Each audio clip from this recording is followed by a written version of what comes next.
Muy buenas tardes o días a todos y a todas y gracias por asistir y participar en este proyecto de los Filocafés Online donde se busca compartir, charlar y debatir sobre temas varios de la filosofía.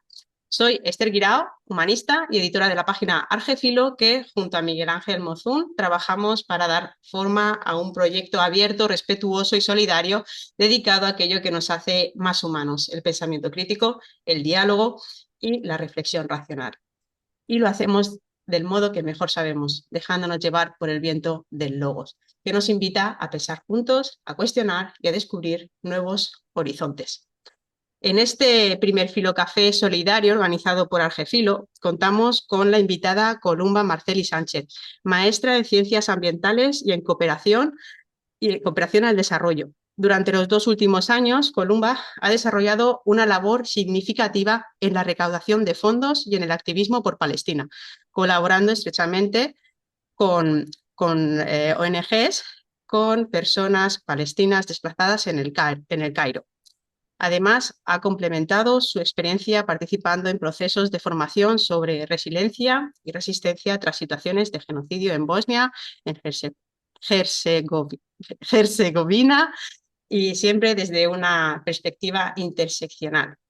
Columba colabora con Olive You, una organización que apoya a personas palestinas desplazadas en Egipto y Gaza. Olive You combina ayuda humanitaria inmediata, alojamiento, comida, asistencia médica, con proyectos de empoderamiento y sostenibilidad. Su meta es fortalecer la vida cotidiana de quienes viven en condiciones vulnerables, siguiendo principios de cuidado y justicia social. Se me olvidó. Columba, Columba nos compartirá más sobre esta labor durante el encuentro. Muchas gracias, Columba, por asistir y aceptar esta invitación. Y bueno, justo ayer, como cada 29 de noviembre, se conmemoró el Día Internacional de Solidaridad con el pueblo palestino. Una fecha que nos invita no solo a un gesto político o humanitario, sino a una reflexión más profunda sobre qué significa realmente ser solidario. La palabra solidaridad llega al español a través del francés solidarité y se remonta al latín solidus, que significa sólido, firme, compacto, asociado a la idea de un todo entero que no se rompe. En su raíz, por tanto, la solidaridad no remite únicamente a ayudar al otro, sino a reconocernos como parte de una misma trama, donde el dolor y la justicia del otro nos conciernen también a nosotros. Ya en la filosofía clásica encontramos algunas intuiciones de este lazo común. Platón, en la República, describe a la ciudad como un cuerpo vivo cuya armonía depende de la justicia y del cuidado mutuo entre sus partes. Aristóteles, por su parte, en su Ética a Nicómaco y su Política, concibe al ser humano como un zoon politikon, un ser que solo puede realizarse en comunidad. Pensar la solidaridad hoy, a la luz de estos fundamentos, implica preguntarnos cómo responder éticamente ante el sufrimiento de otros pueblos, cómo sostener vínculos de responsabilidad más allá de fronteras y creencias. En este Filocafé proponemos dialogar sobre la solidaridad, no solo como valor, sino como ejercicio de pensamiento y acción. El caso de Palestina, junto con otros escenarios como Sudán, el Congo o los pueblos indígenas del Amazonas, se convierten aquí en un espejo que refleja las tensiones de nuestro tiempo, la indiferencia frente al dolor ajeno, la responsabilidad compartida y la posibilidad de reconstruir un sentido común de humanidad. Hoy, como hemos mencionado, contamos con Columba Marceli, en colaboración con Olive You. Su intervención abrirá un espacio de diálogo vivo, en el que podremos cuestionar supuestos, escuchar otras experiencias y buscar juntos, en comunidad, nuevas maneras de comprender y transformar nuestra vida en común. Como siempre, después de la intervención en este caso de Columba, invitamos a quienes deseen compartir reflexiones o preguntas sobre el tema dándole al botoncito este de levantar la mano o por el chat. Y porque, bueno, al fin y al cabo, este encuentro, los filocafés, lo que buscan es el diálogo y, por supuesto, una visión más ética y responsable frente a las injusticias globales. por lo que animamos a todos y a todas a participar activamente en la conversación. Muchas gracias y Columba, tienes la palabra. Muchísimas gracias, Esther. Muchísimas gracias a todos los que están por aquí. Eh, estoy muy agradecida contigo, principalmente por la invitación, ya que no es fácil, incluso ante la urgencia de la situación, encontrar foros y espacios para seguir debatiendo lo que tendremos que estar debatiendo todos, que es el exterminio de todo un pueblo. Lamentablemente, en algunas charlas que tuve todavía en el pasado, podía hablar de detener el genocidio. El genocidio ha ocurrido ya. El genocidio ha ocurrido. No quiere decir que no siga ocurriendo, sino aunque las luchas, por supuesto, en esta época de inmediatez, muchas veces sentimos que deberíamos haber conseguido la liberación de un pueblo palestino en estos últimos 2 años. Es cierto que muchos analistas dicen que el Estado ilegítimo de Israel está más vulnerable que nunca, pero también es cierto que podríamos estar haciendo más para que tantas vidas inocentes no sigan sufriendo ni perdiéndose. Y este espacio es muy necesario, ya que hay algo que creo que venimos haciendo que merece ser revisado antes de seguir actuando igual. Honestamente, siento que algo no ha funcionado en lo que hacemos como la solidaridad y repetir las mismas acciones no van a darnos resultados distintos. Por eso que agradezco mucho este espacio, este y todos los que podamos crear para pensar juntos cómo sostener esta práctica política que no se quede atrapada en lógicas de pureza o competencia, ¿no? Esta lucha solo tiene un sentido desde la interseccionalidad, desde todos los frentes posibles, rompiendo esas estructuras separatistas del capitalismo que nos hacen olvidar que en comunidad y en compartir también hay ganancia. Si mi colectivo no quiere invitar a otros y creo que mi espacio o mi información es más o mejor que la de los demás, ¿en qué nos estamos diferenciando entonces de una lógica de la ocupación que dice que unos seres valen más que otros, ¿no? Entonces, teniendo el título de la charla, ¿por qué pensar en la solidaridad? Bueno, para mí cuando hablamos de solidaridad casi siempre pensamos en acciones concretas, en algo que implica empatía, apoyar, ayudar en lo que se pueda. Pero el título de esta charla, ya lo has dicho tú maravillosamente, pone la vara un poquito más alta, pensar la solidaridad como una responsabilidad ética en nuestros tiempos, donde para mí al menos significa tres cosas, que la solidaridad no es solamente este sentimiento o una caridad, sino una posición frente al mundo, que esa posición tampoco es garantizada, sino que se pone a prueba y que también nuestras decisiones, hacer algo, no hacer nada, mirar o no mirar, tienen un peso moral y político. Quisiera empezar con esta idea de solidaridad, que no es un sentimiento tan noble, es una forma de vida más bien, ¿no? No se agota con la empatía, se prueba en la práctica en que toleramos, en que nombramos, en que sostenemos y en que dejamos de normalizar. Cuando miramos a Palestina, desde ahí la pregunta ya no es solo qué está pasando, sino qué dice de nosotros lo que hacemos o dejamos de hacer frente a lo que pasa, lo has mencionado tú excelentemente. La solidaridad en realidad es una forma de estar en el mundo, pero lo que la define esta realidad es cómo respondemos cuando un pueblo entero está siendo sometido al exterminio. Entendida como práctica ética y política, es un punto donde se encuentran nuestras convicciones, nuestras contradicciones, qué estamos dispuestos a arriesgar, qué privilegios no queremos soltar y qué vínculos estamos dispuestos a construir con quienes resisten. Has contado un poco de lo que he hecho estos últimos años y sobre todo para compañeros que también estén en activismo, comienzo diciendo y situándome desde donde estoy, porque mi viaje de activista he estado en diferentes puntos y diferentes ciclos del activismo, del que seguramente algunos han estado o en los que estuvieron. No hablo solo de alguien como que el tema de Palestina incluye muchísima pasión, es el eje central de mi existencia, sino que desde años de activismo y el tipo de aprendizaje de trabajo en cooperación y recursos que he tenido para entender no solo de forma intelectual o mental, sino en el bagaje de emociones, por diferentes experiencias audiovisuales sensitivas que he tenido, pero sobre todo, y lo más importante, desde la experiencia de haber compartido tiempo, espacio y conversaciones con personas palestinas desplazadas de Gaza, en el Cairo y en otros lugares. Entonces hablo desde ahí, desde estos cuerpos que cargan ya decenas de años de exilio, de voces que siguen organizando una vida en medio del despojo, infinitas pérdidas. Y también desde mis propios límites, mi propia impotencia y mis intentos como de no mirar hacia el otro lado. Entonces, desde ahí ya la palabra solidaridad dejó de ser como un concepto muy amable. Me pregunto qué significa solidarizarse cuando el horror es visible en este tiempo real, cuando no hay forma honesta de decir no sabía lo que pasaba y aún así gran parte del mundo permanece en silencio o responde con gestos simbólicos que realmente no cambian nada. Cuando las personas a mi alrededor incluso lo ignoran y mi cotidianidad se ha transformado. ¿Qué quiere decir esta solidaridad cuando vemos el genocidio transmitido por las propias víctimas y las estructuras internacionales siguen funcionando como si esas vidas fueran prescindibles?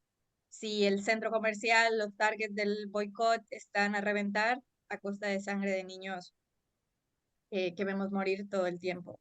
¿Qué quiere decir esta solidaridad cuando vemos este genocidio transmitido? Por eso para mí pensar la solidaridad hoy es pensar en la humanidad frente a un espejo oscuro. No es una discusión abstracta, sino es preguntarnos qué revela de nosotros y nosotras y esta capacidad de ver y no actuar, de conmovernos unos segundos y luego desplazar el tema y aceptarlo como inevitable. Si Gaza, ya lo ha dicho Francesca Albanese, si Gaza fuera una escena del crimen, todos tendríamos huellas dactilares en ella, que esto no es a propósito, ni 100% nuestra culpa, billones invertidos en desregularizar nuestros sistemas nerviosos, que no controlamos y que interfieren con nuestros procesos mentales y biológicos, nuestra capacidad de reacción y de acción. Y hablaré un poquito de esto más tarde. Pero primero, como un contexto así a manera rápida, aunque yo estoy segura de que prácticamente todos ustedes conocen perfectamente lo que está ocurriendo, es necesario siempre recordar lo obvio, que son estos mitos por los que se dice o nos hacen creer que Palestina merece lo que le está pasando. Recordar primero el número uno, lo obvio, que Palestina existía. Esta propaganda del sionismo de negar la existencia de Palestina bajo un eslogan de una tierra sin pueblo para un pueblo sin tierra, pues está totalmente alejada de la realidad. Palestina ha sido una sociedad muy viva, comparable con regiones mediterráneas como España, incluso o Grecia, ciudades, claro, con una mayoría musulmana, pero también con minorías importantes cristianas y judías. Y esta intención de borrar al pueblo palestino de tu mapa mental pues para poder después borrarlo más fácilmente en un mapa físico, una estrategia del proyecto sionista. Todo el problema de Palestina, número dos, todo el problema de Palestina no nace en ella, no nace ni siquiera de Oriente, sino es importado de Europa.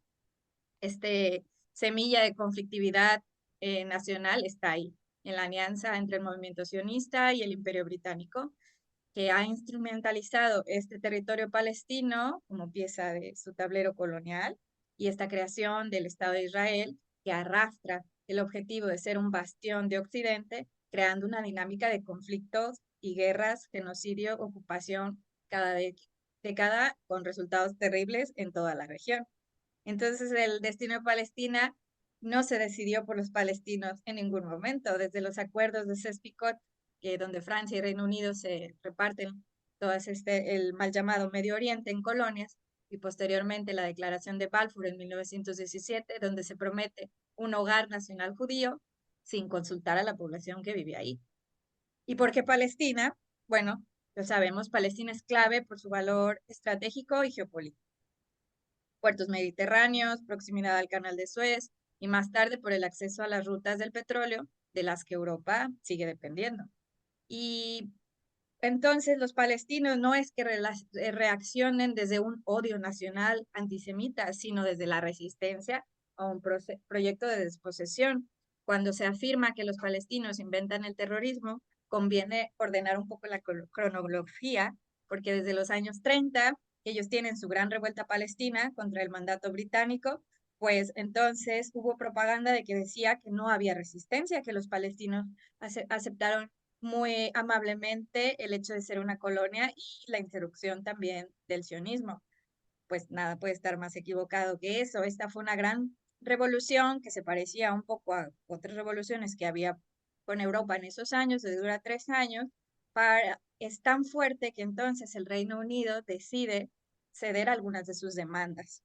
Ante esto viene la reacción sionista, donde entonces grupos armados sionistas que cometen actos terroristas, los primeros terroristas en la región, llámese Lehi, Irgun o La Hagana, que realizan cantidad de actos como matar al primer ministro del Reino Unido, como volar el Hotel King Davis con 90 personas de diferentes nacionalidades que pertenecían a la administración británica y una serie de hechos bastante violentos que hacen entonces que Reino Unido decida dejar la cuestión palestina en manos de la recién creada ONU.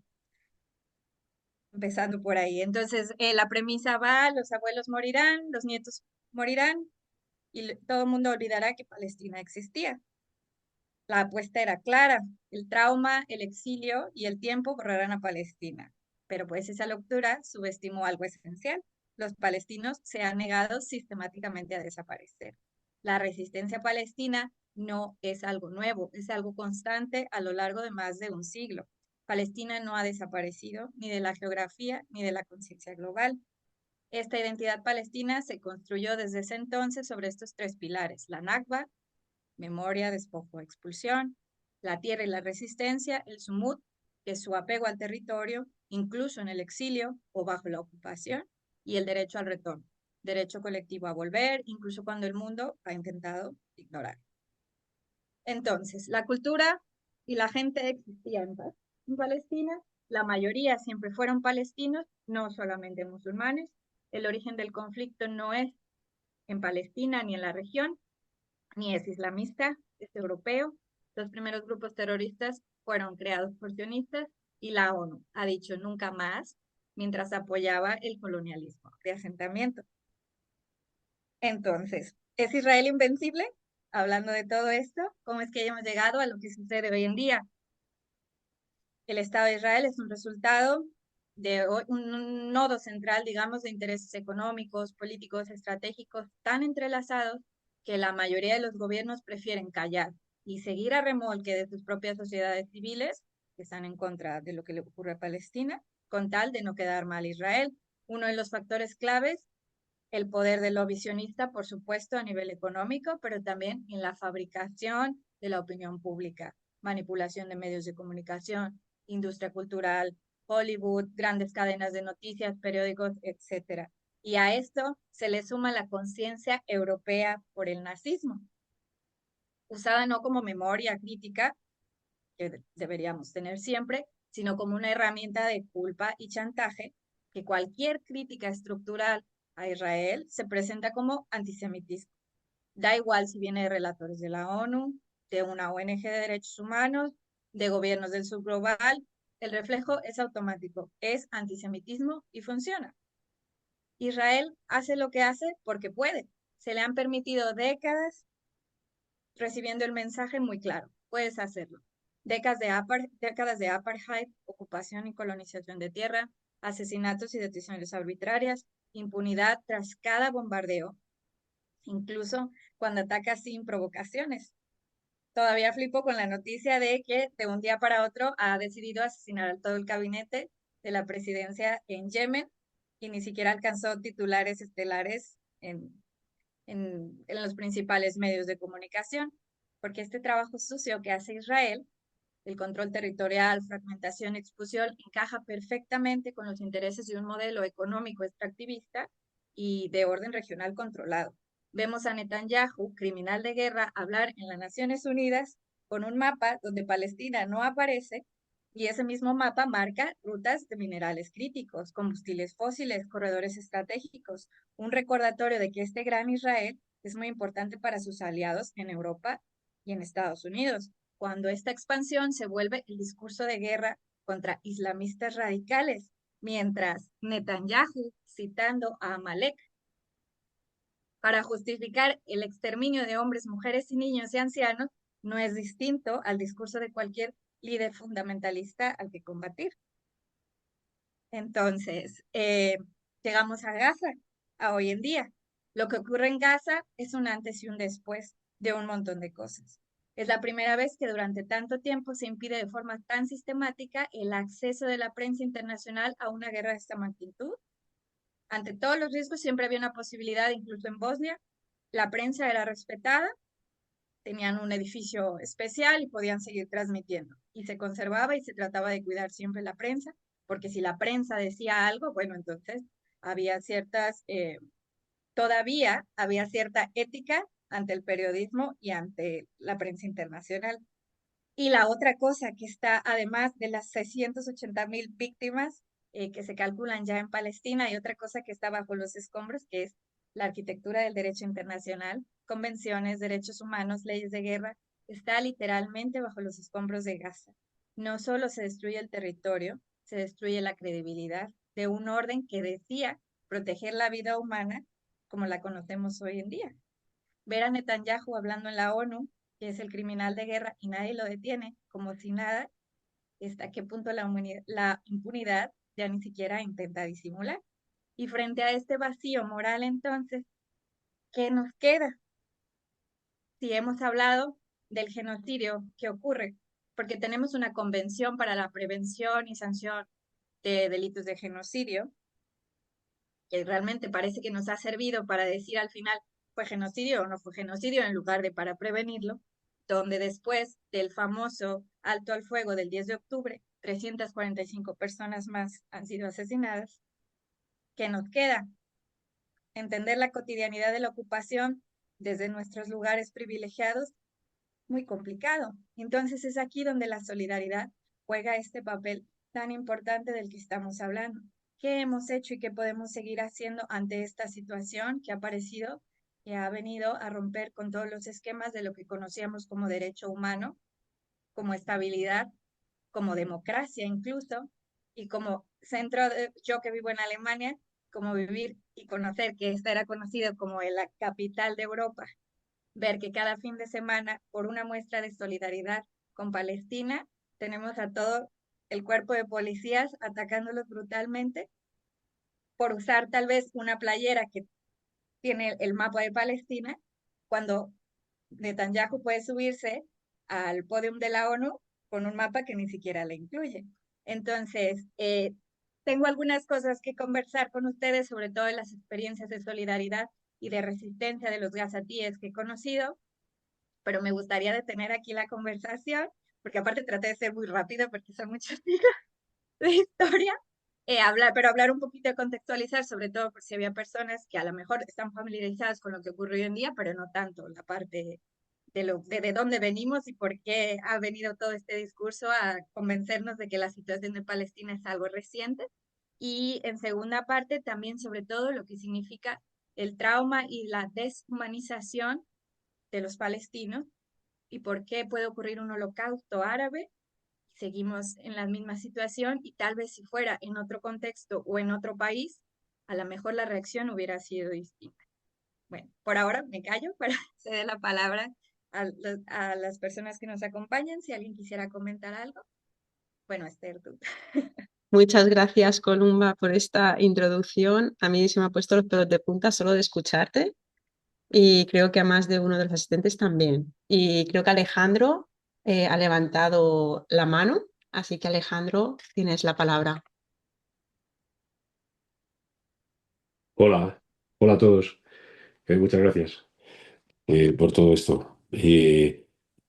Mm, Seguramente que lo único que pretendo es ahondar un poquito y no sé si estirar una pizquita para añadir algo, pero quizás sea pretencioso por mi parte.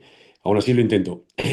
La idea un poco como sabemos que Levinas viene con la idea de que la solidaridad aparece en el encuentro con el otro, y entonces esto lo relacionamos directamente con lo que tú vienes diciendo, de decir, yo me planteo, en algunas conversaciones que he llegado a tener, me planteaba la idea de que a un niño o a dos niños de cualquier comunidad nuestra, le suceda algo que podamos relacionar con un individuo que se ha convertido en un malo y le está haciendo algo. Entonces, automáticamente, la comunidad entera no tendríamos ninguna duda de que a ese individuo hay que hacerle lo peor que se nos ocurra. O sea, llegaríamos incluso a defender cosas que probablemente no defenderíamos normalmente, pero si nos dice que lo van a encarcelar, que lo van a meter para toda la vida, que lo van incluso a matar, estaríamos hasta dispuestos si ha ido a por dos niños y supuestamente va a por un tercero, o sea, va a ir a por un tercero, a por un cuarto, simplemente a por unos niños de nuestra comunidad.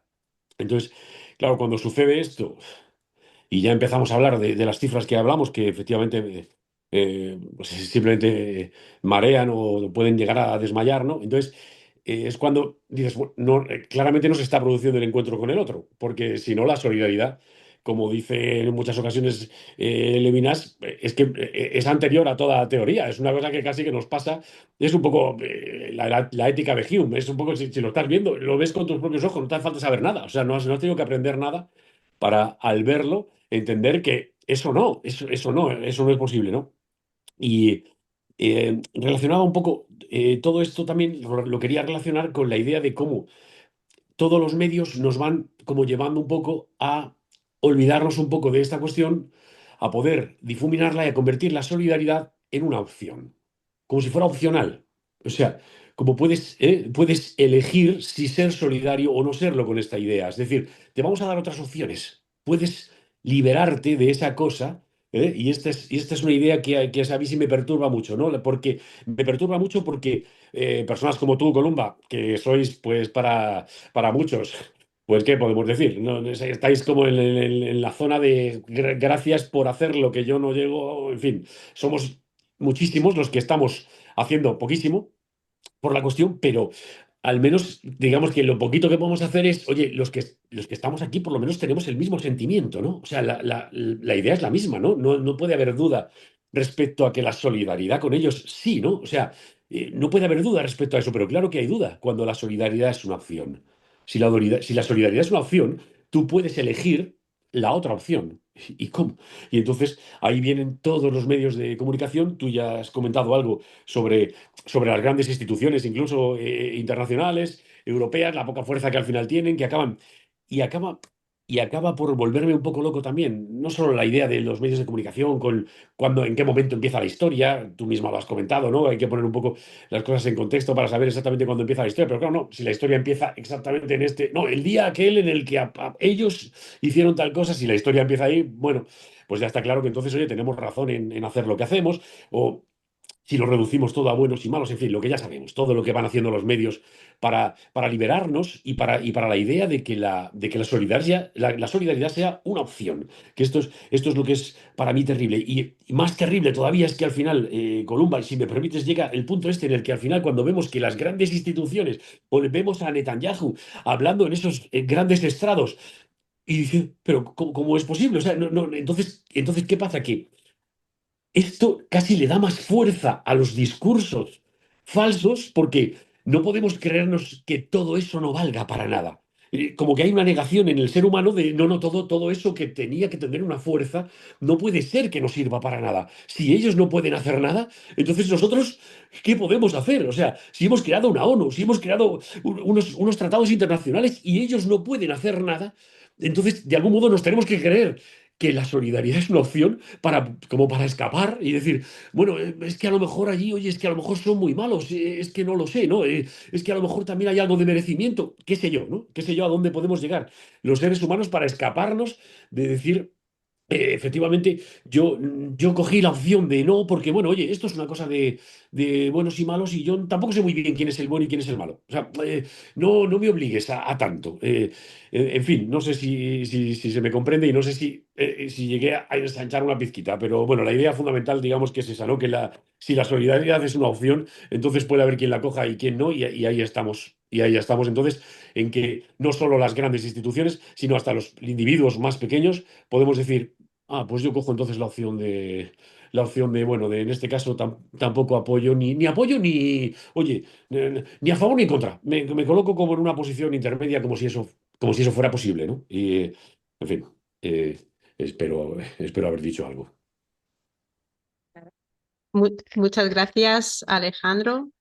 Y por aquí José Miguel nos comenta dos preguntas para Columba. El derecho internacional establece muy claramente los límites, sobre todo desde los juicios de Nuremberg. Pero ¿no te parece que el problema lo tenemos precisamente ahí, en un derecho, en una ley que no se puede aplicar porque las estructuras jurídicas son clasistas y tendenciosas? Y dos, ¿no crees que lo que ocurre en Palestina tiene que ver con la lucha de clases en términos marxistas, que la causa palestina es la misma causa de la parte de la humanidad que está oprimida? Y aquí acaba la intervención de José Miguel. Muchas gracias, José Miguel. ¿Estaré ahora o alguien más ¿Alguien más quiere? quiere comentar algo? Columba, tienes la palabra. Bueno, a ver, déjame. Ay. Voy a estar aquí para poderlas leer. Bueno, empiezo de abajo para arriba. ¿No crees que lo que ocurre en Palestina, sí, para mí Palestina, bueno, no para mí, ¿verdad? Para los palestinos en general es realmente un microcosmos.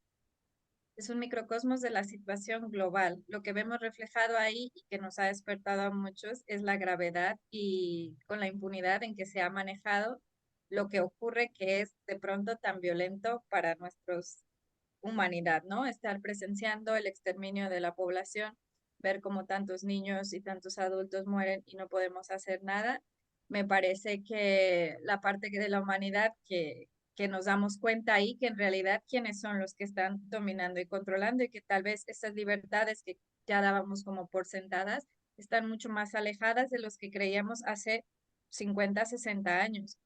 Eh, a- Haciendo un poco de hilo con el comentario anterior de Alejandro, de la solidaridad y quién, si es opcional, si se hace o no. eh, a mí me parece que esta opcionalidad que nos han dado en realidad también ha sido bastante manipulada al decir que se invierten billones, pero de verdad billones de dólares en esta manipulación que percibimos nosotros como opcional. Es decir, si yo estoy todo el día en mi teléfono viendo las imágenes simplemente del genocidio, de lo que está ocurriendo, y se corta y de repente después veo publicidad, veo fotos de alguien comiendo. Esto tiene una implicación dentro de nuestros sistemas que desregula nuestro sistema nervioso y nosotros no tenemos realmente la capacidad para decir, no, bueno, todo está bien. O sea, ya es un proceso interno que me ha privado a mí de mi libertad de decir, estoy harta de esta situación y quiero actuar, porque entonces yo me entumezco. Lo que produce toda esta reacción es una reacción biológica de dopamina, donde yo tengo un poco la frustración y el coraje de ver una imagen que me detona y después no la tengo, entonces la voy a buscar más. Y entonces este scrolling, por decir la palabra así, eterno, también me tiene en un estado donde yo no voy a actuar, donde mi activismo, que creo que es digital, en realidad no me está dando la libertad ni la posibilidad de mostrar una solidaridad a un nivel donde realmente voy a poder actuar. Las acciones de solidaridad deberían estar enfocadas a la acción, es decir, gente en el terreno, deberían estar enfocadas a llevar a Israel por estos crímenes que comete contra la humanidad a juicio, no solamente a compartir. Sí, se puede compartir información, pero no es una herramienta para la liberación, en mi parecer. Entonces, ser solidario, ¿no? Se convierte también en, no solamente en tanto en mi decisión, ¿no? Sino es qué es lo que ellos quieren como, que es como ellos quieren que yo me comporte, porque al final me dejan en un estado en donde yo ya no tengo un marco de acción. Y bueno, de lo que habla de los juicios de Nuremberg, ¿no te parece que el problema que tenemos precisamente es un derecho, es una ley que no se puede aplicar? Por supuesto. Es lo que menciono, ¿no? O sea, al final, eh, hace como ejemplo, bueno, hace unos meses que Annalena Baerbock, no sé si la conocen, alemana, que estuvo aquí candidato del Partido Verde, que es abiertamente sionista, es la ahora directora o presidenta de la Asamblea General del Consejo de la ONU.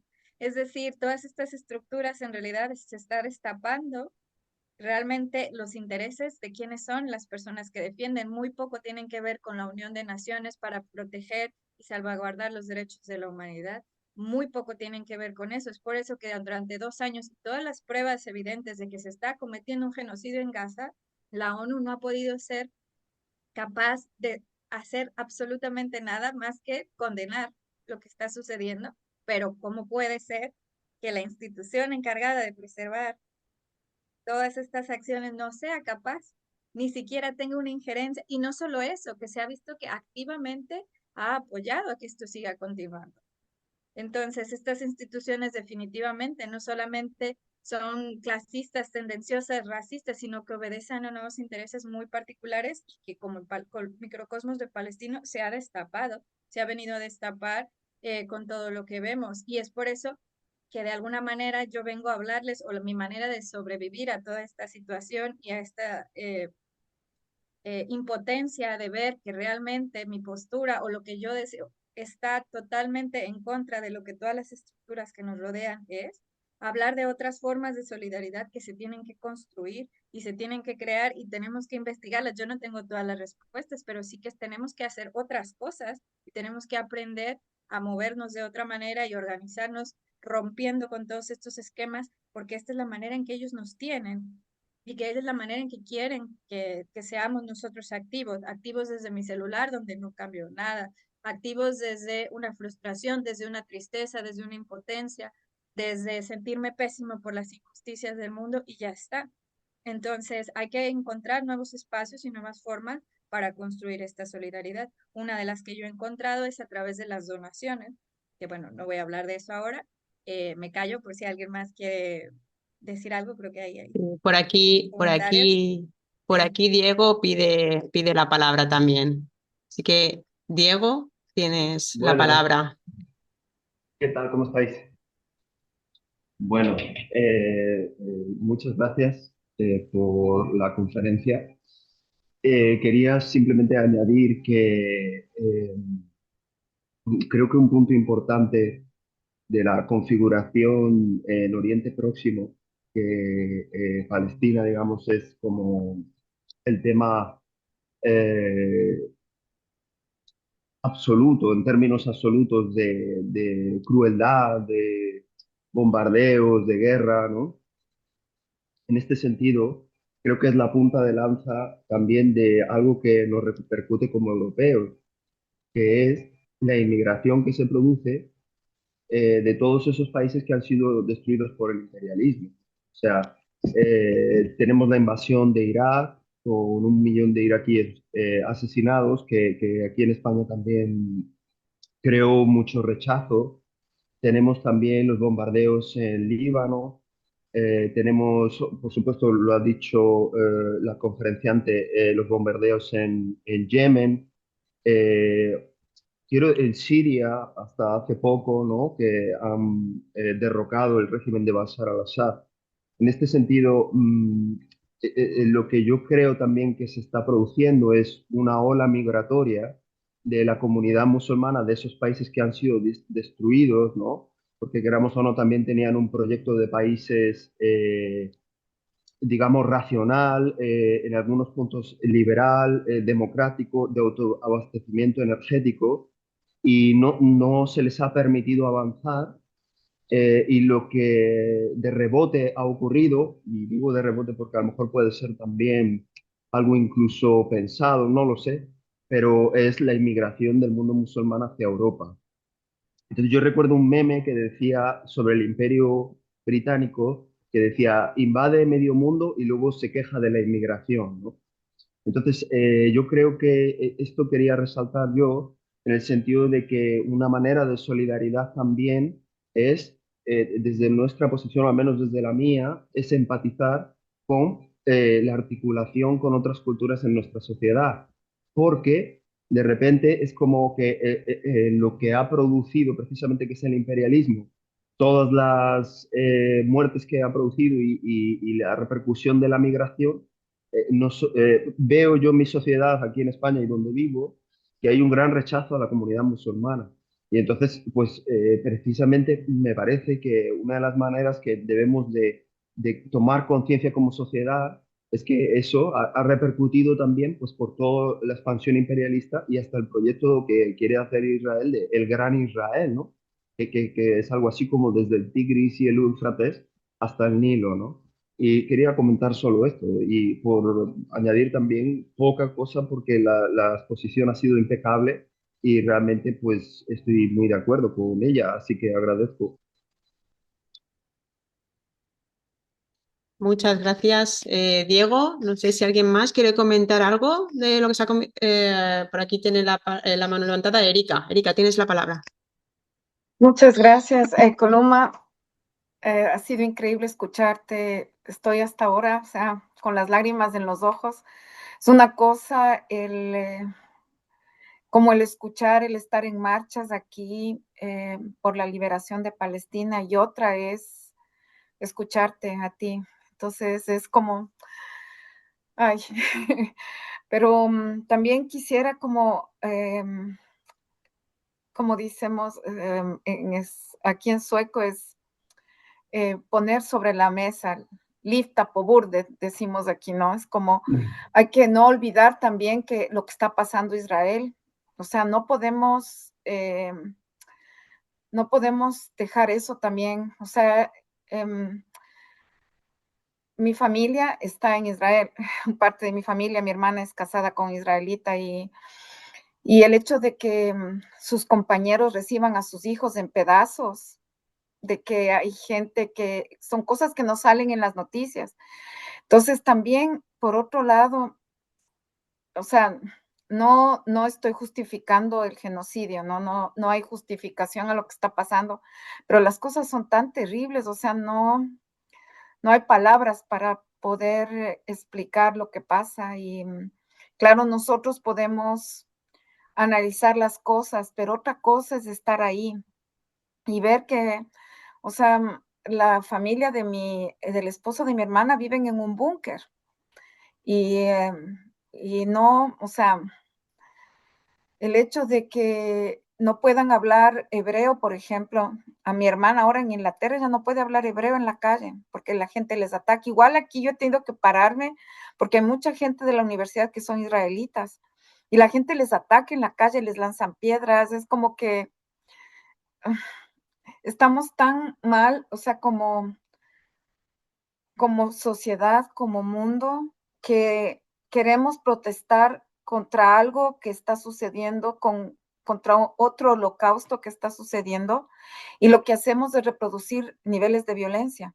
O sea, no es irse en contra de los israelitas ahora, no es irse en contra de Israel.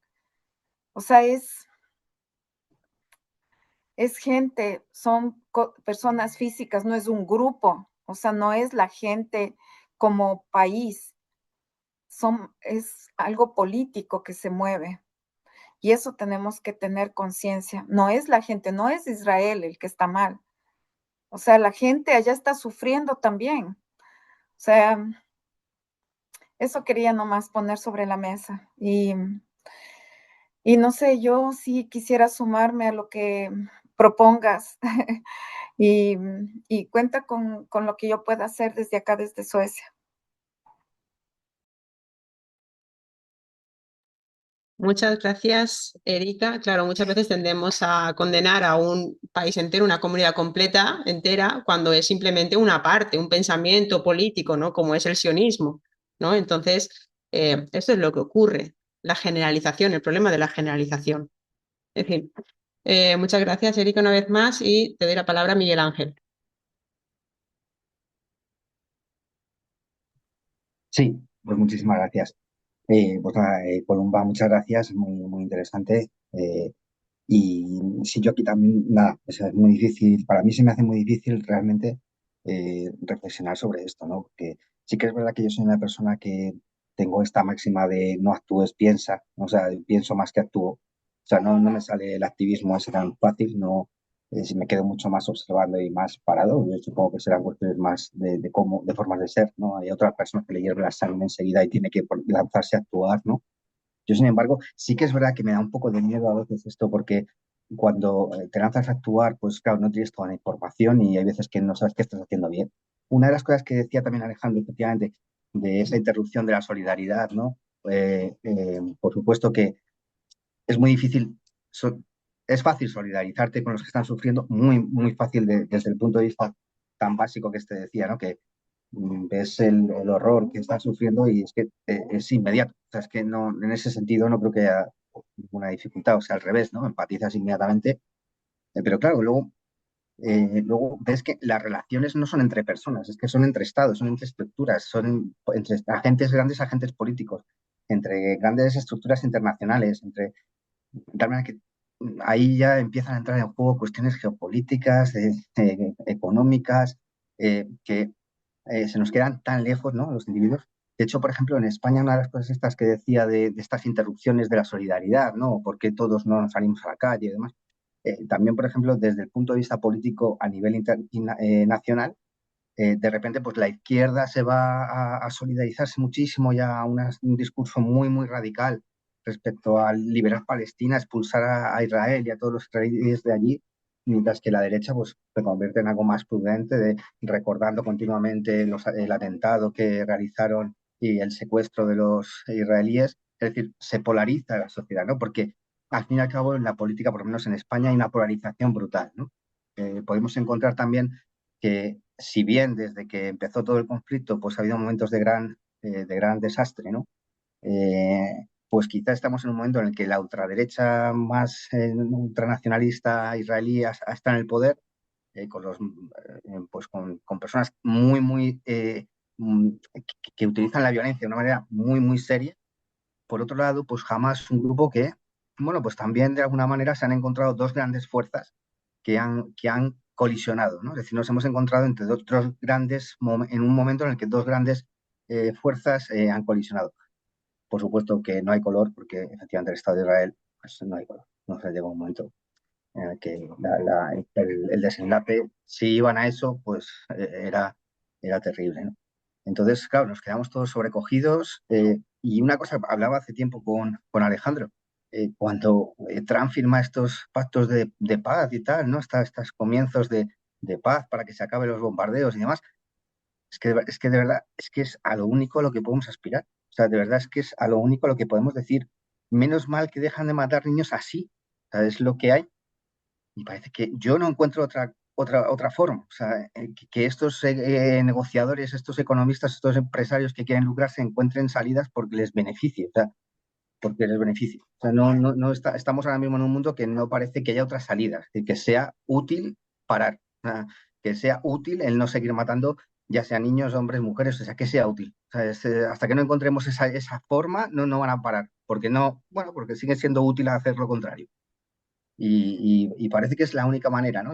Entonces de hecho, se encuentra con la misma situación que decís de cuando les están matando, uno se entristece pero no puede actuar, y cuando paran, uno se alegra pero no puede alegrarse. O sea, tiene estas dos situaciones complejas, ¿no? De no quiere que sea así, ¿no? No quiere que se pare de matar así. Aunque con lo que decías, no es exactamente así porque han seguido muriendo personas y no es una paz de aquella manera y es un alto el fuego violado no sé cuántas veces, bueno, luego con todos sus matices, ¿no? Y demás, ¿no? Pero bueno, entonces simplemente eso, ¿no? Que no parece que esto se resuelva de una manera o sea, vamos, que no creo que se resuelva. Es un conflicto estancado y enquistado bueno, yo en ese sentido, la verdad es que me siento muy pequeñito. O sea, ante esto me siento enano, o sea, no minúsculo. Por eso yo, pues bueno, intento pensar en ello, intento entender qué está sucediendo y sí que es verdad que lo separo un poco de la cuestión pues, islámica o musulmana, lo separo también un poco en el sentido en que, por ejemplo, decía uno de nosotros, de los que estamos aquí, también bueno, pues conocer la cultura musulmana, por supuesto, conocerla, por supuesto, pero también tiene cosas que no me gustan y no voy a aceptarla plenamente, también la voy a criticar y también voy a decir, oye, eso que hacéis, pues yo no lo veo, yo no comparto esos valores y no por ello me voy a sentir menos, o sea, es decir, no, es como ese lugar de matices que se empieza a desdibujar, ¿no? Y yo me quiero encontrar ahí, me quiero encontrar en un lugar de matices de decir, oye, por supuesto que hay tolerancia a las religiones, pero no todas las prácticas que están en las religiones son tolerables, ¿no? Eh, y entonces es una situación bastante incómoda para mí este tema, ¿no? Aunque, como decíais y abríais la charla, este Filocafé, es evidente la solidaridad ante las personas que están sufriendo de una manera, de una barbarie, ¿no? Ante una barbarie. Y luego la palabra genocidio, que también ha estado aquí en España, por ejemplo, también ha estado en cuestión, que si es, que si no es, que si es un genocidio, que si no, esa lucha por la terminología. A mí, nosotros ya acabábamos diciendo, ¿no? O sea, diciendo, ¿qué más da? Vale, llámalo como quieras. Si no quieres llamarlo genocidio, llámalo como quieras, pero esto es una barbaridad. Esto es una barbaridad. No, sí, será otra cosa igual de peor que el de genocidio. Si no quieres llamarlo genocidio, pues será otra cosa, pero igual de peor, ¿no? O igual de mala, igual de desastrosa para el ser humano, ¿no? Entonces, bueno, yo creo que todavía estamos muy lejos de que el ser humano encuentre vías de paz, ¿no? Y alguna vez hemos hablado también en este Filocafé que parece muchas veces que la paz no deja de ser una imposición de un orden continuado y nos da esa sensación de estar en paz, de que podemos vivir una vida próspera, de que podemos vivir una vida en paz, pero alejada en otros lugares pues hay gente oprimida, gente que esa violencia para generar ese orden, pues hay gente sufriendo. ¿no? Sufriendo para poder que una parte de la población mundial pues pueda vivir en esa idea de paz, prosperidad y demás. Y nada, o sea que, pero bueno, es cuestión de continuar, ¿no? Muchas gracias. Muchas gracias, Miguel Ángel. Mucho que pensar ante esto, ¿no? Leo por aquí lo que comentan en el chat. José Miguel otra pregunta para Columba.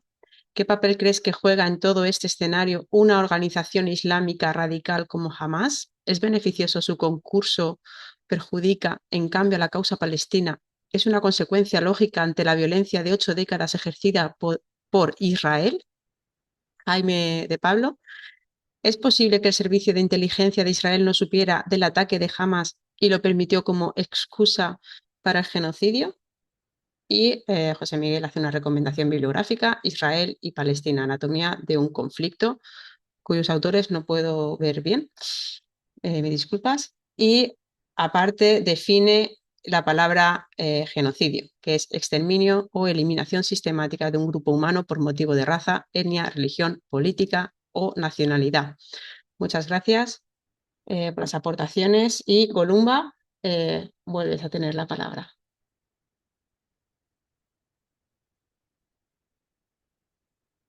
El micro, un momentito, lo activo. Bueno, Perdón, qué interesantes todas sus aportaciones. La verdad, muchísimas gracias.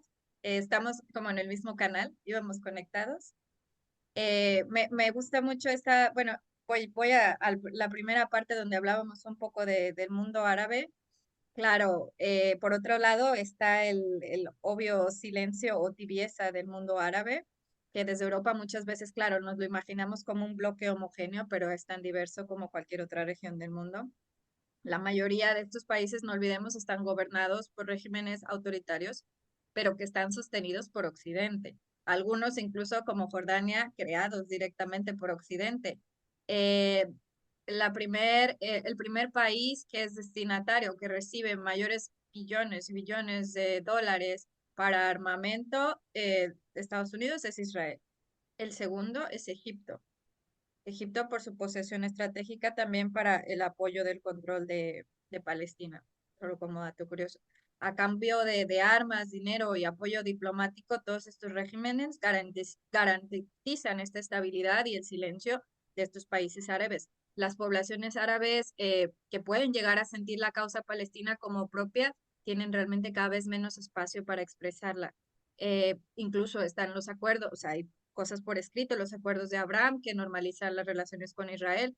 Es decir, tú aceptas que Palestina no existe y seguirá siendo premiado como Marruecos, que reciben beneficios económicos, reconocimiento político, aunque las poblaciones puedan ser mayoritariamente pro-palestinas, sus regímenes autoritarios formados y dirigidos desde Occidente tampoco es que nos den como ningún tipo de ventaja en lo que estamos tratando de combatir.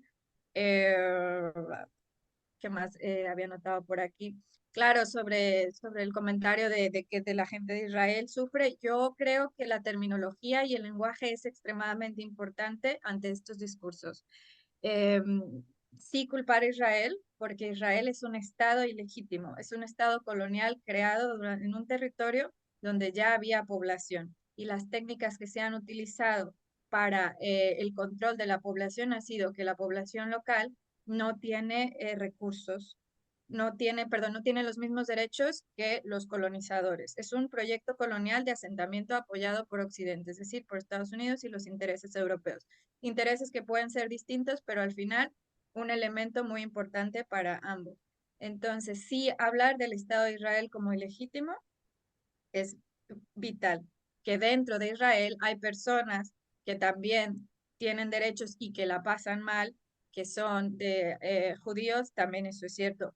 Israel lo que le falta y lo que se viene es una guerra civil, porque claro, en Israel tenemos también a los extremistas religiosos, los fundamentalistas, que han causado bastantes estragos en la población que es secular, pero no tan extremista. Esto ocurre después de procesos de colonización, siempre de forma natural, una guerra civil. Y ahí es donde entonces Israel tendrá que definir cuáles son los valores que los quiere definir como sociedad ante lo que están cometiendo, que les ocasiona el odio que se vive a nivel mundial. Israel es odiado por lo que Israel hace, el Estado de Israel, no los judíos. La comunidad judía en muchísimas organizaciones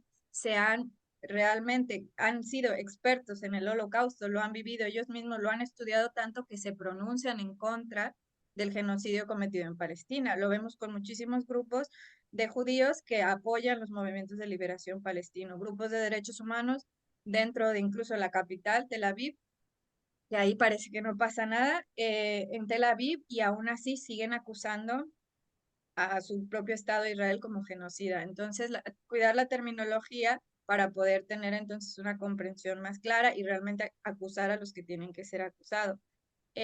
Yo creo que una de las cosas que podemos hacer cuando creemos que esto es como muy complejo y que se sale de nuestro alcance es eso, volver a la humanidad, porque la humanidad es lo que no nos permitiría observar lo que estamos observando y no hacer nada, o creer que no tenemos poder para hacer algo. Puede ser muy compleja la situación, aunque realmente mm, a estas alturas de lo que llevamos observado del número de víctimas y de la forma en que han sido exterminado el pueblo palestino, creo que podríamos tal vez tenerlo un poco más claro. Hay definitivamente un poder que tiene los recursos ilimitados, las armas más modernas contra un pueblo que no tiene ni siquiera aeropuerto, que no tiene ejército. Y no quiero tratar a los palestinos como víctimas, porque ese es uno de los grandes errores que hacemos al deshumanizarlos, o más bien al humanizarlos, porque cuando hablamos de un palestino, para considerarlo humano, entonces, ¿cuáles son los requisitos que tiene que tener este palestino? Tiene que ser un buen ciudadano, ¿no? Cumplir con todos estos ideales de lo que un buen ciudadano es decir, no tener una piedra en su bolsillo cuando murió, porque quiere decir que entonces iba a provocar un ataque. Tiene que ser un niño o una niña, tiene que ser una madre, una mujer embarazada, tiene que ser un anciano, tiene que ser un enfermo, tiene que ser la víctima perfecta, como dice Mohamed El Kur. Tiene que ser una víctima que antes de ser víctima tiene que probar que merece ser la víctima. Es decir, la ocupación ha creado este sistema donde entonces tengo que ser digno de mi propia muerte. Entonces, hay muchos estudios que hablan de la deshumanización de los palestinos, es decir, cómo los medios de comunicación anuncian la muerte del pueblo palestino en comparación con otros grupos, por ejemplo, en Rusia o en la guerra de Ucrania, que hablan de víctimas y no de números, por ejemplo, que hablan de nombres de ataques mientras otros fueron tan solo muertes. Todo este discurso de deshumanización, pero me gustaría también hablar como de la humanización, porque estas personas no merecen ser o tener el derecho de ser reconocidos como víctimas realmente de un sistema opresor. Tengo que ser bueno ante el opresor para ser considerado víctima. Y claro, de lo que hablaban de la islamofobia también. La islamofobia es una fobia, es racismo. Y como muchas otras cosas que nos hemos tratado antes en el paso de los años, que a lo mejor algunas sociedades tuvieron que trabajarse su racismo hacia otras comunidades, hacia otros grupos étnicos, la islamofobia es otra cosa que tenemos que atender, porque tenemos que aprender y tenemos que dejar de hablar de ella como un ente que no conocemos. Aunque, claro, no significa, como decían, que tenemos que estar de acuerdo con todo lo que promoten, sí que está estudiado que realmente proviene muchísimo del desconocimiento antes que realmente lo que pueden llegar a ser. Son grupos increíblemente homogéneos. Hablaban por ahí de las migraciones que vienen a Europa de musulmanes, porque lo vemos, ¿no? Evidentemente, tal vez las mujeres, como visten, ya nos llaman la atención, pero es una realidad que Palestina, por ejemplo, tiene una población cristiana enorme. Mayoritariamente Líbano, por ejemplo, también es más o menos el 40% de la población es católica, ni siquiera cristiana. Católica, mientras un 60% es musulmana, y así podemos continuar los ejemplos en Siria, etcétera. Entonces, va un poco más allá de la religión, lo que hay que entender sobre la islamofobia y recordar que al final, por ejemplo, hay un informe que me gusta mucho recomendar siempre, que es un informe de 2021 de Amnistía Internacional, donde denuncia las políticas del Estado de Israel de apartheid y habla un poco de todos los crímenes de lesa contra la humanidad que ha comprobado durante el paso de los años que el Estado de Israel está cometiendo. Entonces, cuando llegamos a ese punto en 2021, muchísimo antes del 7 de octubre, decimos, qué está pasando? ¿Por qué es que entonces ha surgido este grupo de resistencia que ha ocasionado estos ataques en 2023? En 2021 ya se habla de todos estos crímenes y recordar que un crimen de lesa contra la humanidad se llama así porque nos afecta a toda la humanidad. Es decir, el hecho de que haya niños que son eh, sin cargo puestos en prisiones, el hecho de que los soldados disparen eh, por diversión y dejen paralíticos a bebés, a niños, a mujeres, a hombres. El hecho de que haya más de 11.500 palestinos en las prisiones de Israel cuando un tercio ni siquiera tiene juicio. El hecho de que se esté aprobando la pena de muerte para los prisioneros palestinos. Son crímenes que nos afectan a toda la humanidad y no podríamos dejar de mirarlos y de hablar de ellos como lo que son.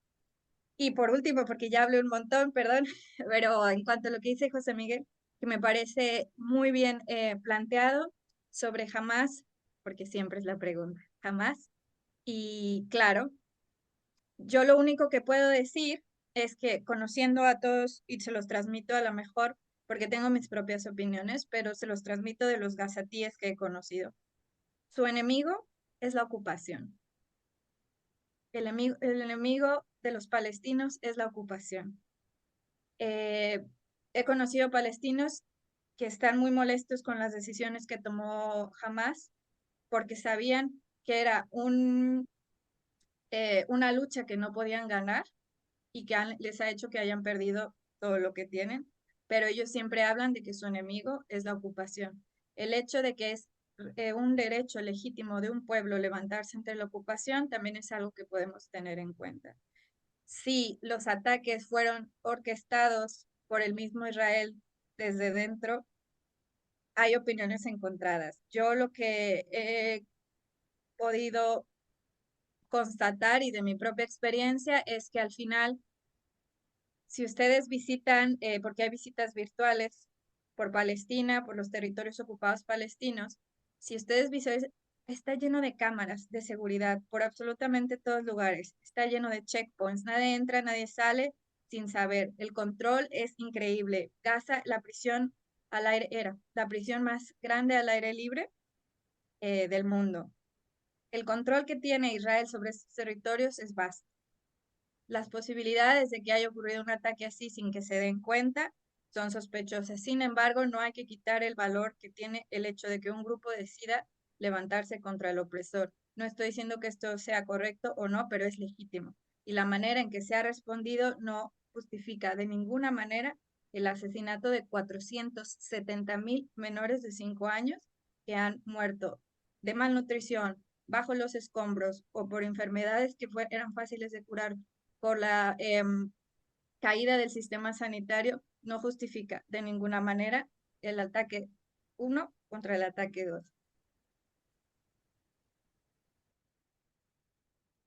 Muchas gracias, Columba. Ay, me ha llegado esto último.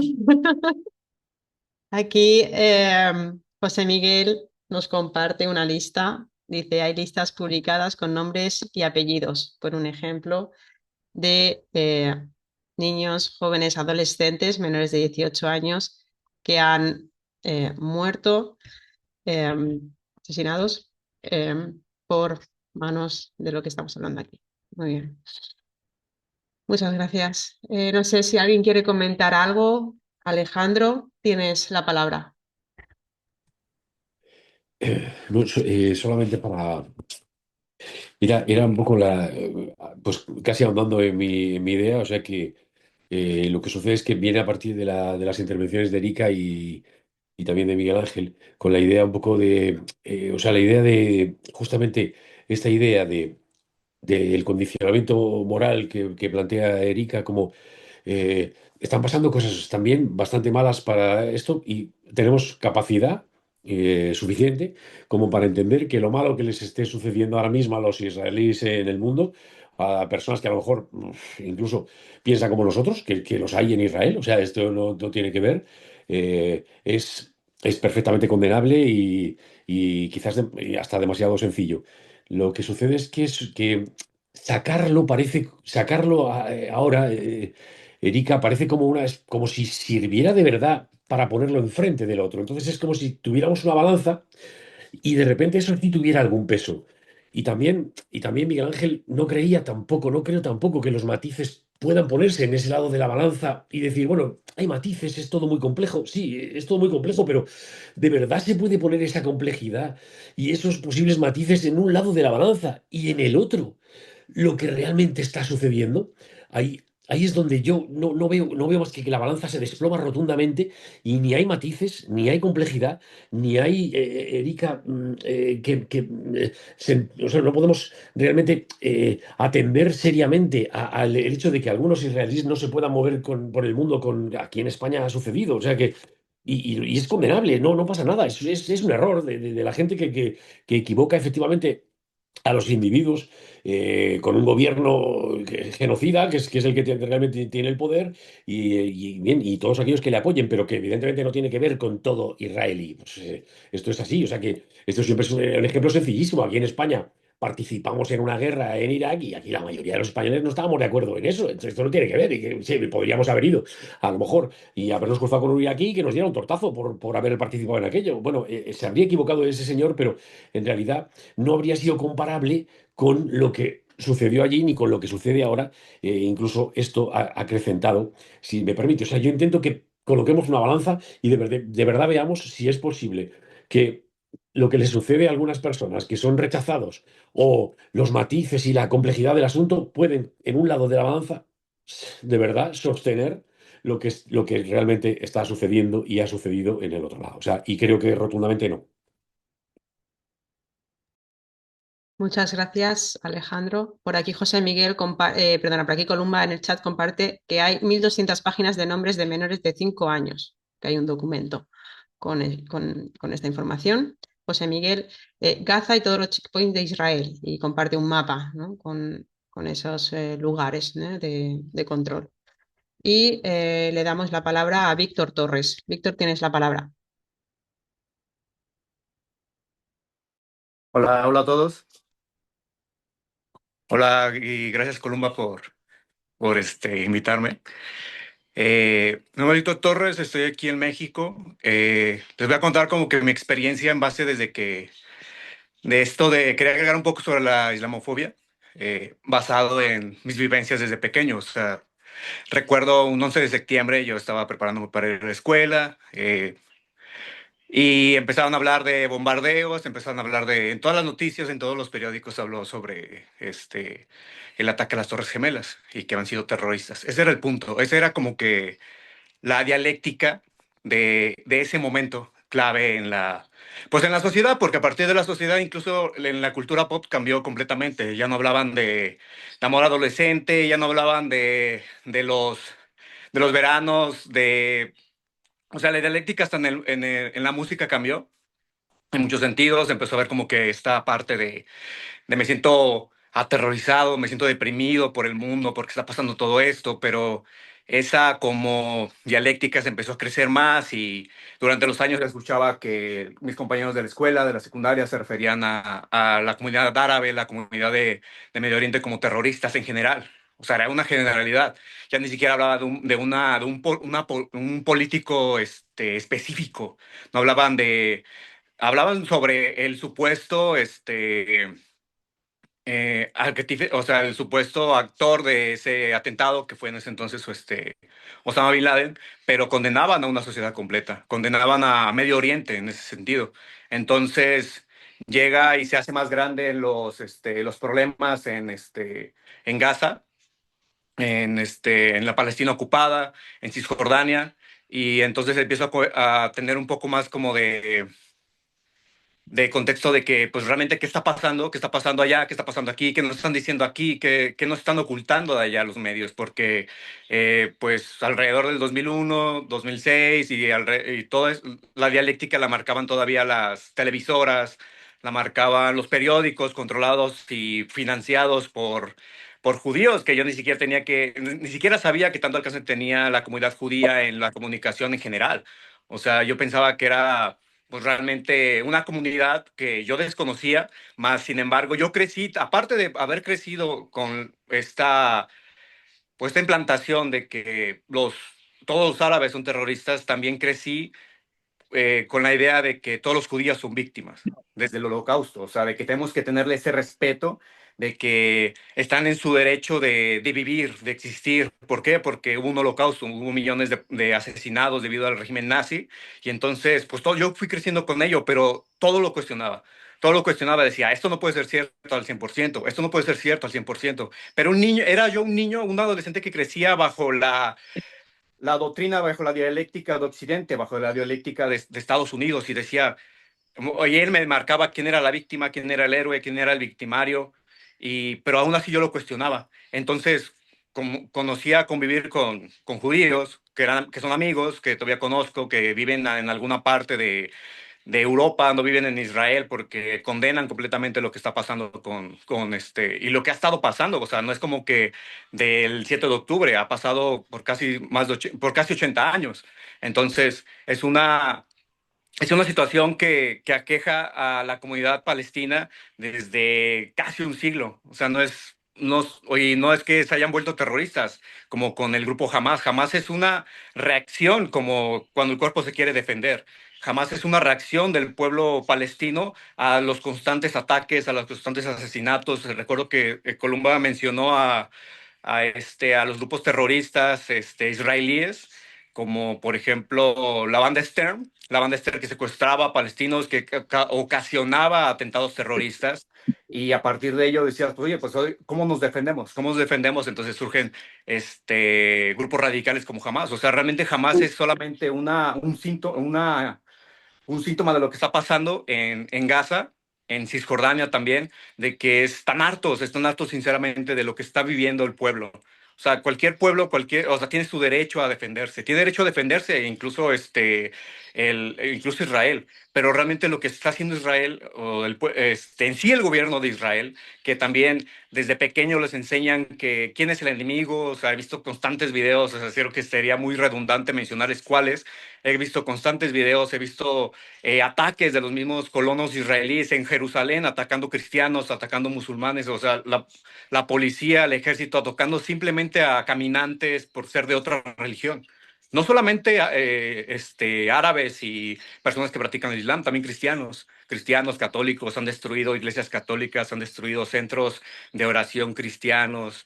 O sea, realmente sí se podría considerar una limpieza étnica, pero también una limpieza cultural, una limpieza religiosa. Quieren que en toda esa parte de Occidente, y como lo están buscando, porque lo han dicho y lo han cantado en todos los vientos, de que quieren hacer una gran Israel, quieren poseer más territorio del que realmente. Sí hubo una partición de territorio cuando fue lo de la. No recuerdo el nombre, es que cuando trato de decir terminología sin nombre se me olvida, se me borra el disco.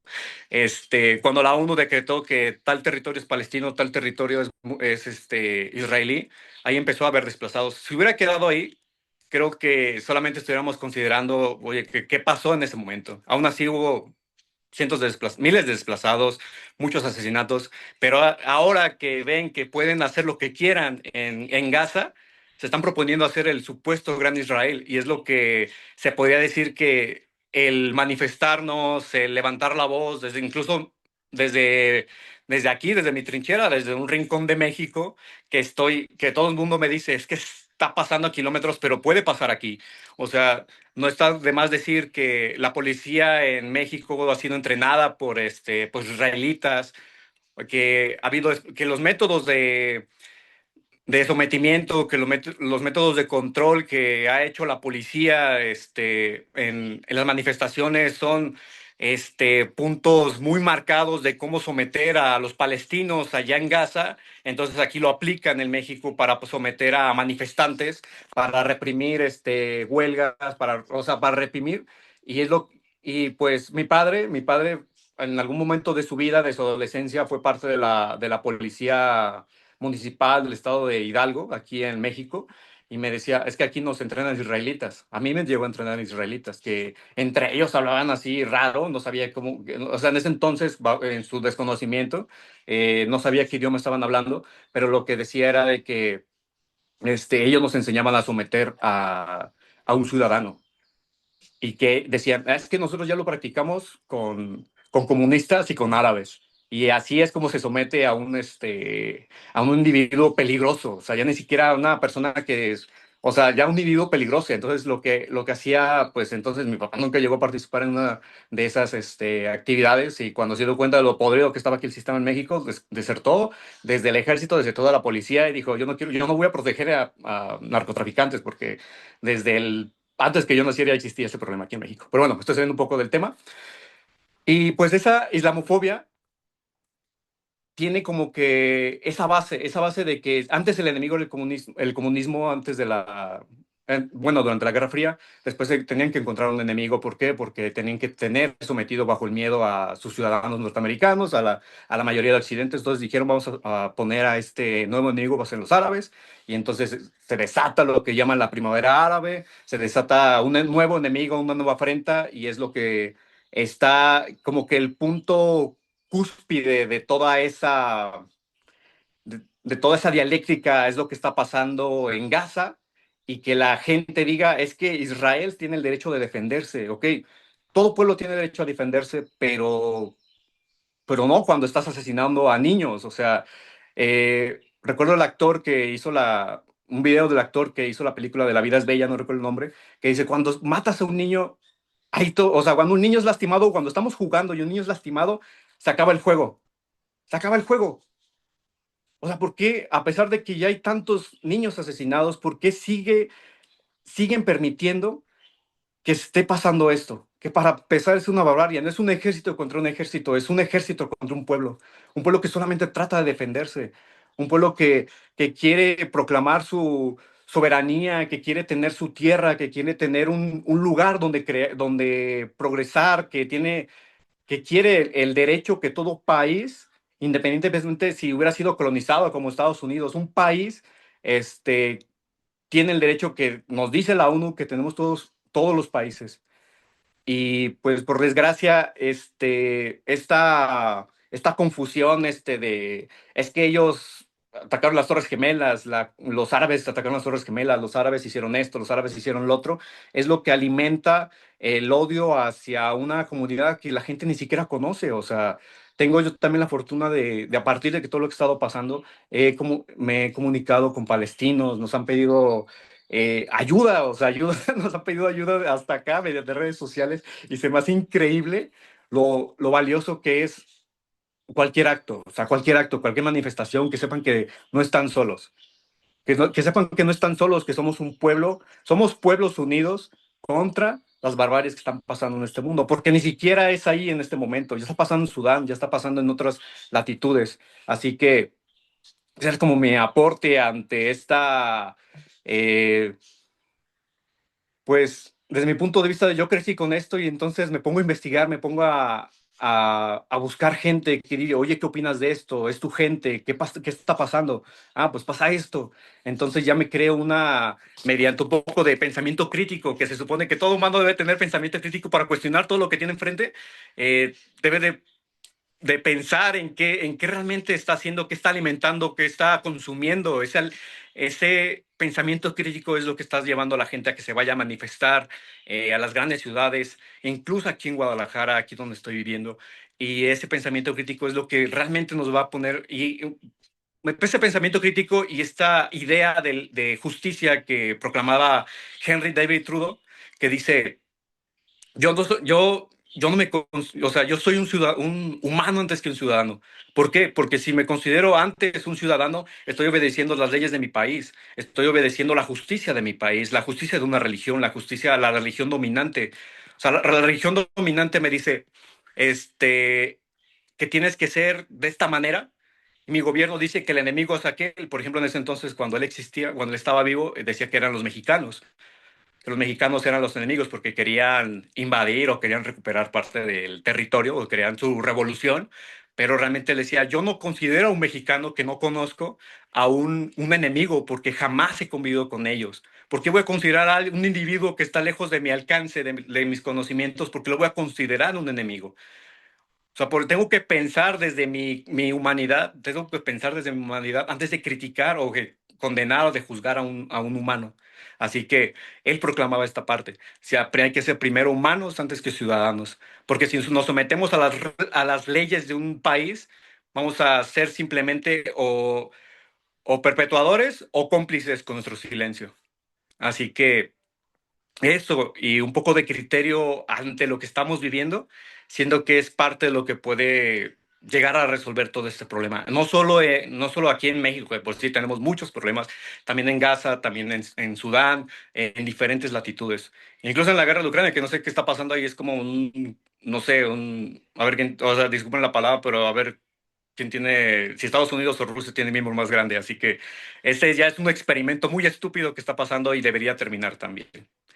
Y ya, es como que todo lo que tenía que aportar por el momento. Muy bien, muchas gracias, Víctor.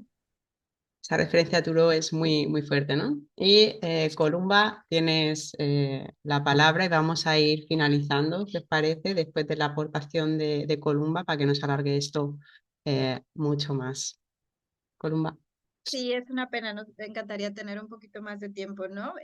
Pero bueno, al final es una manera del objetivo del evento, no quedarnos con más confusión, sino aterrizar nuestros sentires y saberes en oportunidades, o por lo menos de mi experiencia, lo que he visto que puede funcionar. Son varios puntos que los voy a tratar de hacer muy rápido. La primera es, nuestros cuerpos son políticos también, nuestros genes, por decirlo de una manera muy simple, pero nuestros genes también despiertan ante todas estas injusticias, y al ver todas estas imágenes no es normal que el ser humano pueda presenciar tanta destrucción y mantenerse en calma. Es por eso que los mismos palestinos, que son a los que me gusta escuchar últimamente, antes me leí, cuando empecé a aprender de esto hace 5 años, me leí todos los libros de Ilan Pappé y de Noam Chomsky, etcétera.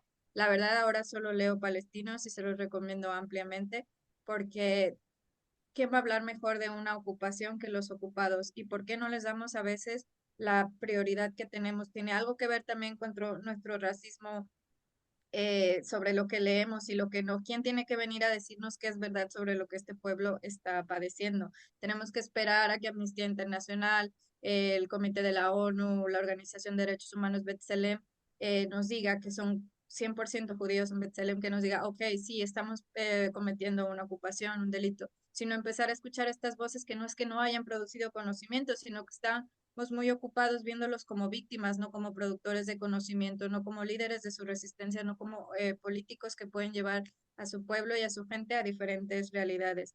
Y una de esas es lo que ellos nos han contado sobre cómo el cuerpo absorbe todo esto, y la manera realmente de vencerlo es a través de la acción. Las personas que salen un poco más a la calle, que hablan de esto, que lo de definitivamente su cuerpo se convertirá de otra manera, y el trauma que queda se puede hacer mucho más manejablemente. Qué interesante todo lo que escuchamos de la solidaridad en México. Sí, definitivamente otra de las cosas que se ha visto es escuchar y dar un poco más de voz a lo que hablan las voces del sur global, o la mayoría global, como lo decimos nosotros.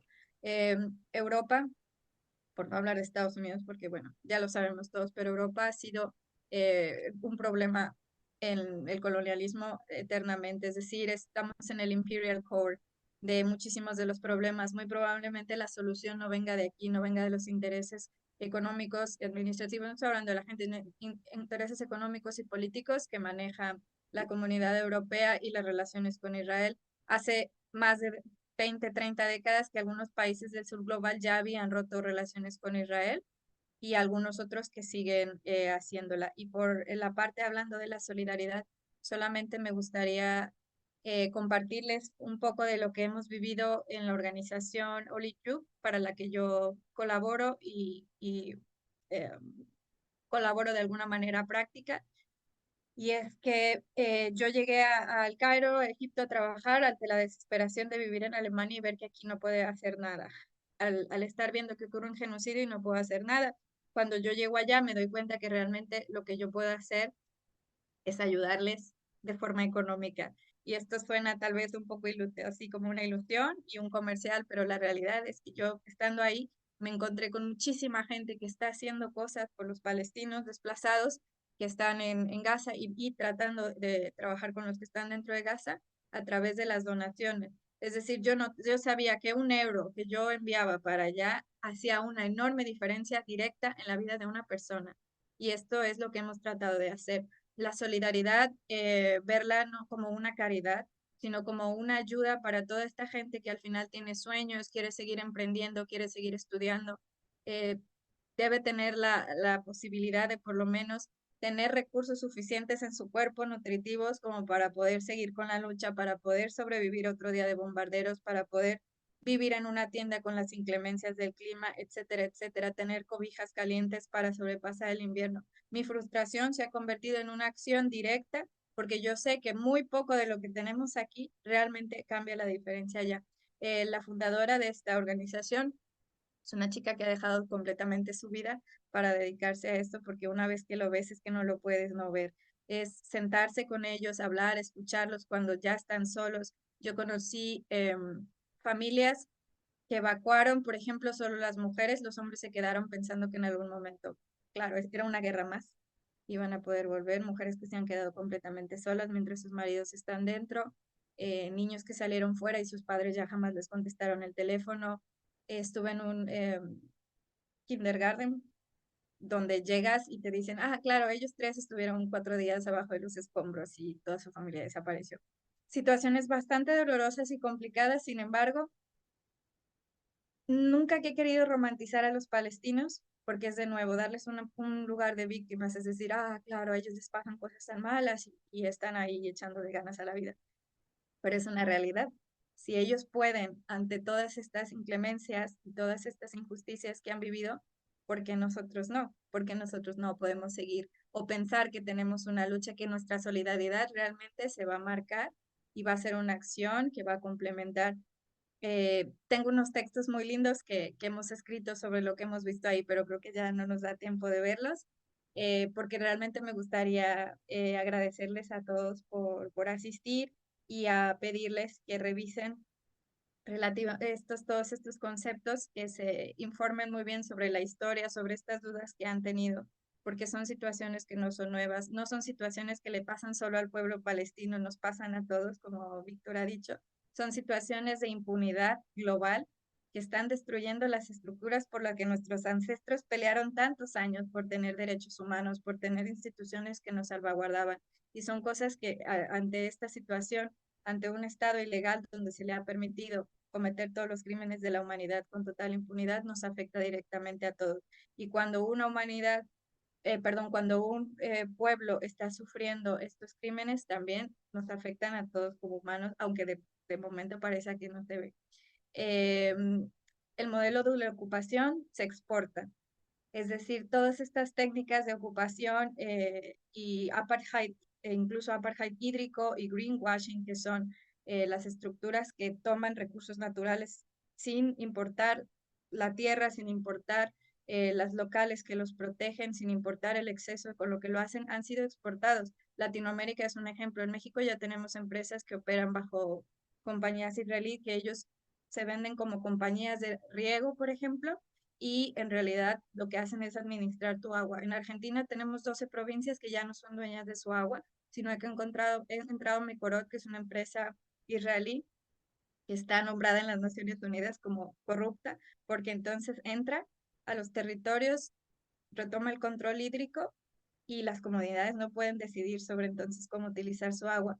Están ocurriendo desplazamientos masivos de mapuches en las provincias también del sur de Argentina, por los mismos grupos. Entonces, todas estas técnicas que parecen que afectan a unos nos pueden llegar a afectar a todos. Y bueno, hay muchas otras cosas de las que quisiera hablar. Muchas gracias por escuchar, por su tiempo, y si alguien tiene interés en realizar una donación y conocer un poquito más de los programas que tenemos, principalmente ahora es para cobijas en Gaza para el invierno, y un programa muy bonito e importante que tenemos, que es protección a huérfanos, que es que ustedes se anotan y adoptan a un huérfano y le ayudan a suministrar todos sus recursos en lo que su situación se establece dentro del Cairo. Entonces, si alguien tiene interés, bueno, tienen todos los datos ya en la página de Arequijo, y darle de nuevo eh, y darte muchísimas otra vez las gracias, Esther, por la invitación, por la paciencia y por darnos este espacio que no es, sé que no es fácil otorgarles a todos. Gracias. Muchas gracias, Columba, por toda la información, todo esto que me has compartido, todo esto que acabas de mencionar, de adoptar, etcétera. Bueno, pues como en la ocasión anterior y como invitación, pues lo podemos subir a Argefilo para que tengan esta información directa, o si no, pues a través de OliveView también pueden encontrarla. Al igual que las cartas o los documentos que has mencionado, que habías escrito con las experiencias, igual me lo puedes compartir y yo lo subo lo comparto, lo subo a la plataforma. Y, y nada, con esta última intervención de Columba sobre esta reflexión sobre la solidaridad, OliveView y este llamado a la acción, ¿no? Damos por finalizado el Filocafé de hoy, pensar la solidaridad palestina y las responsabilidades éticas de nuestro tiempo. En conclusión, este Filocafé solidario nos ha revelado que la solidaridad genuina se forja en prácticas concretas que desafían la indiferencia y la complicidad ante la violencia sistemática en Palestina, transformando el malestar en, transformando el malestar en redes de apoyo humanitario sostenido y empoderamiento comunitario, como las impulsadas por Columba Marcelli y OliveView, con desplazados en el Cairo. Y recordar las palabras que ha mencionado Columba, volver a la humanidad y creer que tenemos poder para hacer algo. ¿Cómo? Pues pensando y actuando por la justicia, evaluando nuestra humanidad en acciones verificadas que priorizan necesidades materiales sobre gestos simbólicos, canalizando rabia y cuidado en resistencia colectiva para reconstruir un orden ético global más allá de fronteras. Una vez más, desde Argefilo, invitamos a todos y a todas a contribuir con una donación a OliveView, la organización que apoya a comunidades palestinas desplazadas con ayuda mutua, alojamiento, comida, asistencia médica y proyectos de desarrollo sostenible y justicia social. ¿Por qué? Pues porque juntos hagamos de este diálogo un compromiso vivo y transformador. Una vez más, muchas gracias a todos y a todas por acompañarnos en esta mañana o tarde de domingo, un día después del Día Internacional con solidaridad del pueblo palestino. Y nada, por último, mencionar sobre el próximo Filocafé. Nos reencontraremos en el próximo Filocafé el 14 de diciembre a la misma hora, donde nos acompañará Rubén Jordán, músico y compositor, para pensar y dialogar sobre filosofía y música. Gracias una vez más y confío en que volvamos a encontrarnos, dialogar y dejarnos llevar por el viento del Logos en los próximos Filocafés.